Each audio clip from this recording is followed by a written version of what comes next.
इचलकरंजी पूर्ती समितीच्या वतीनं एक दिवसाचं या ठिकाणी आम्ही धरणं आंदोलन करत आहोत। इचलकरंजीतून 5,000 कोटी रुपये वार्षिक जीएसटी आपण केंद्र सरकारला भरतोय, महाराष्ट्र सरकारला भरतोय, पण 8 किलोमीटरचे इचलकरंजीला रेल्वे ही जवळजवळ 2017 साली मंजूर झाली।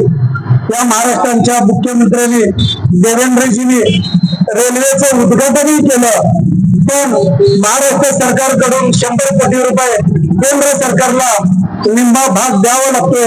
ते आज सगळे 2017 सालापासून 2026 सालापर्यंत ते 100 कोटी रुपये केंद्र सरकारला दिले नसल्या कारणाने आपल्या रेल्वेचं काम रखडलेलं आहे आणि म्हणून गेले 10 वर्षे झालं इचलकरंजीला रेल्वे येणार म्हणून आम्ही सगळे वाट बघतोय व गेले 20 वर्षे झालं अनेक माध्यमातून इचलकरंजीला रेल्वे यायचा अनेक वेळा कृती समितीच्या वतीने प्रयत्न केला, पण आपल्या इचलकरंजीच्या लोकप्रतिनिधींना जाग आली नाही।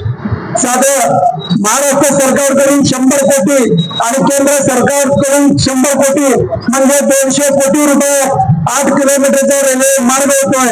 इचलकरंजी हे देशाच्या नकाशावर महाराष्ट्राच्या नकाशावर येते आणि इचलकरंजीचं औद्योगिक शहर हे महाराष्ट्राच्या देशाच्या नकाशावर आल्यानंतर विकासाला चालना मिळेल, पण आपल्या इचलकरंजीच्या आमदारांना इचलकरंजीच्या खासदारांना हा प्रयत्न का करावा असं वाटत नाही आणि इचलकरंजीला रेल्वे का हवी असं वाटत नाही हा प्रश्न या ठिकाणी पडलेला आहे।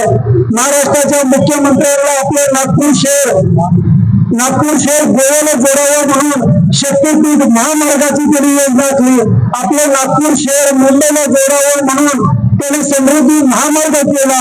अशा विकासाची गंगा वाहणारे महाराष्ट्राचे मुख्यमंत्री असताना आपल्या इचलकरंजीच्या लोकप्रतिनिधींना त्या मुख्यमंत्र्यांपाशी जाऊन बसून 100 कोटी रुपये तुम्ही केंद्र सरकार ट्रान्सफर करा असं का सांगावं वाटत नाही। हे इचलकरंजीच्या जनतेचं दुर्दैव आहे आणि म्हणून आम्हाला आता जनरेटा उभा करावा लागणार।